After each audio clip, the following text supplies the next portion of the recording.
We've been gathering gems and meeting the whims of a king. That's right, I've been playing Gempire, Zarmund's Demands.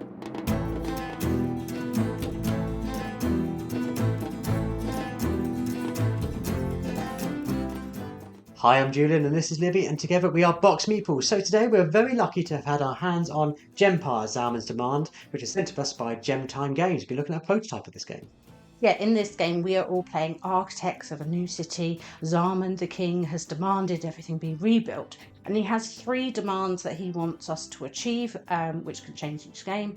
And the first of us architectural opponents to achieve 2 of those demands is going to trigger the end of the game, and whoever has the most points at that point is going to be the winner. Now, this is a game for 3 to 5 players, and it plays in 45 to 90 minutes, and it's suggested for players of about 14 years plus. Now, we've played this game with multiple different groups, so let's talk about 5 reasons why we really love this game.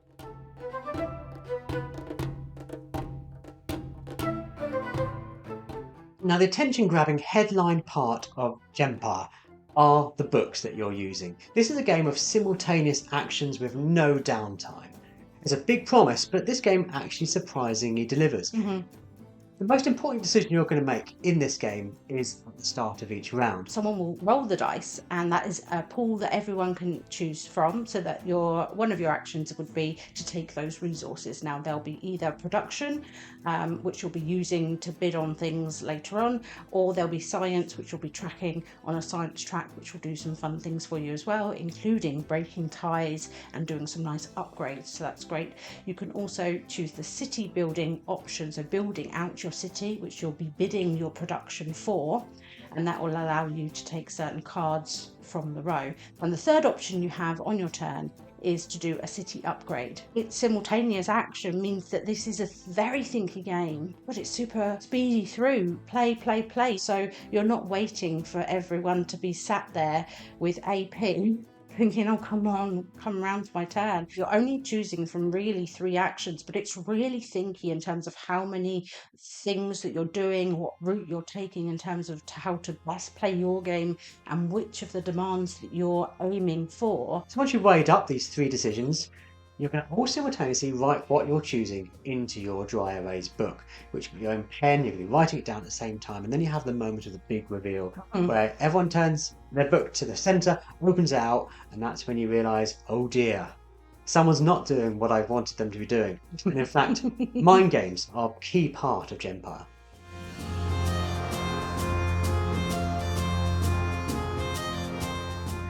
Yes, mind games are our second point of reasons why we love this game. You look and you can see what resources your opponent has, and you've got an idea of what sort of colours they've been playing out into their city, and you kind of second guess, oh, I think they're going to go after this, or I think there's good roll of production there, they're bound to take the bounty of resources.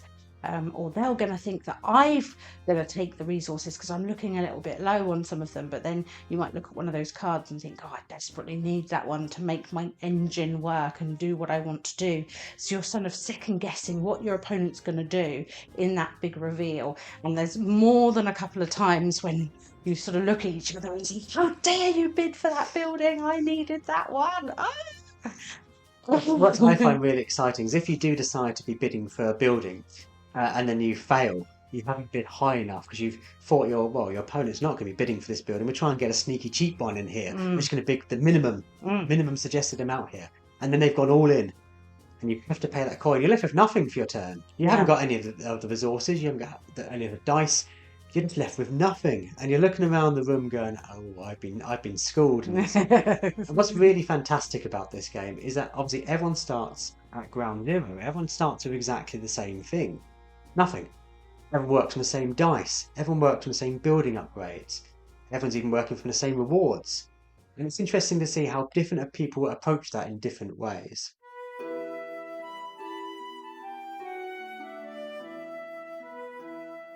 Now, the tagline on this box says, a game of endless stratagems. And it says that because there's an infinite kind of combination of cards you will have when you're playing this game. So no 2 games will ever really feel the same.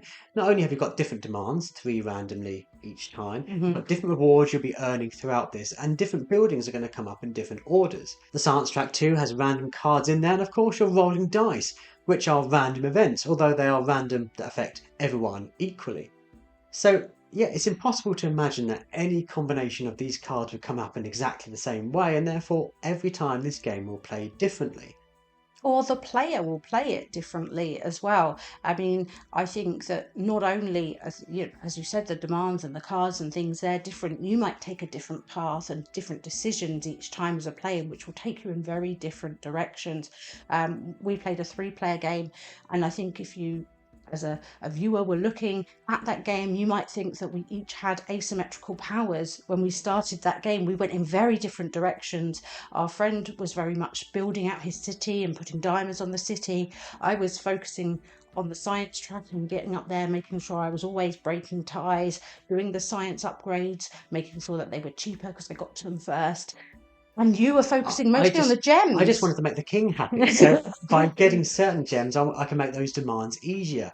And I thought, well, this is going to be the route to success. I'm going to make the king happy. So by the end of the game, we've all had exactly the same choices every turn with what cards were in the city, what dice were rolled for productions, and we had taken it in such different directions that you would, as I said, think that we were playing asymmetrical powers, which just, you think the variety of that with all those same choices is amazing.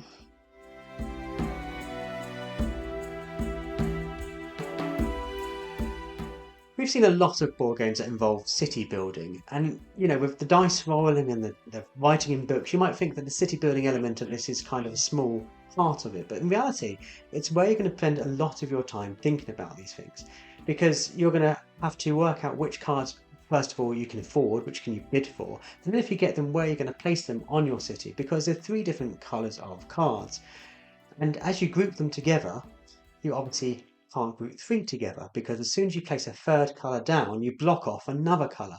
So there's a very interesting thought process that goes on. And indeed, some of these cards are actually multicoloured. So which orientation you place those in once you've bought them is also a key factor. How that card is going to affect other cards in the area. How's that going to play out the cards you've already got in your city? And also, when do you upgrade? When do you add the 2nd layer to your city? And if you place cards together that can hold diamonds, then you need to do that in order to put the diamonds together. And in terms of gems, these cards are very important because they are adding the totals that you're winning to allow you to gain some of these gems. And gems is our next point.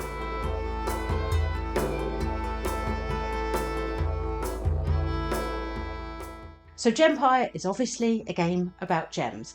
And firstly, I think we're just going to quickly talk about, these are lovely components. They've got lovely pots, not just the gems. I mean, the dry white boards are lovely. Then the dice tray that it comes with, gorgeous. And this is a prototype version. So we were so impressed with the gems and the rest of the components. But the gems are important upon themselves. Gaining these gems allows you to do extra things. So for example, the gold gems are going to let you switch out whether you're having science or production, switch them around. If, for example, you've managed to gain gold gems and a dice roll comes up and it's a bit rubbish, there's only maybe 3 icons to choose from there, you have 4 gems. So you can choose 4 even if there's only 3 rolled. And the purple gems are going to allow you to meet Zarmund's demands easier, quicker, faster. So they're important to gain as well. And the green gems are also really important because they allow you to hold more production. Along the side, you have these lovely discs that you can pick up that let you do things.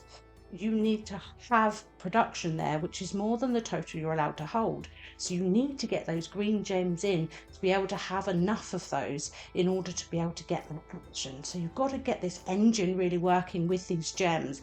And as we mentioned on the cards, if you're looking for the diamonds, you want to make sure the cards are together. Place the diamonds onto the cards and you can double their reward that you're going to get from that card. Or in some cases, if there's 2 diamonds on there, you could even triple your reward from that card. The gems themselves, obviously, you need to hoard up, but which ones you're getting really does kind of portray what your strategy is. I find that often that's the best way of trying to guess what individual strategies people have, by which gems they're focusing on, because you can tell, well, okay, you're getting a lot of green gems here. You're clearly going down a production route. Meanwhile, you're going for purple gems. You just want to race to the end. You want to get your city done, and I've seen people win a game with just 5 cards in their city by doing this gem route, just making the demands easier and easier and easier to get. So yes, there's a game called Gempire, probably for a really good reason, because he who controls the gems probably controls the game. I would say so.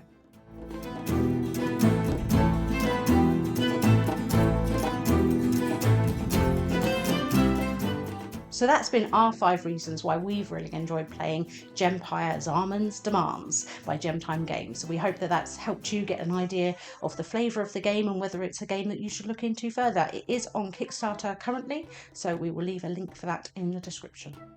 Yeah, and if you've enjoyed what we've been doing, I'm Julian and this is Libby, and we are from BoxedMeeples. You can find us on YouTube, where we post a board game video at least twice a week. So if you've enjoyed what we're doing here, hopefully you'll still consider subscribing to our channel and joining in the discussion. Let us know in the comments down below if you're interested in this game, if you're engaged by it, if this seems to be a game for you.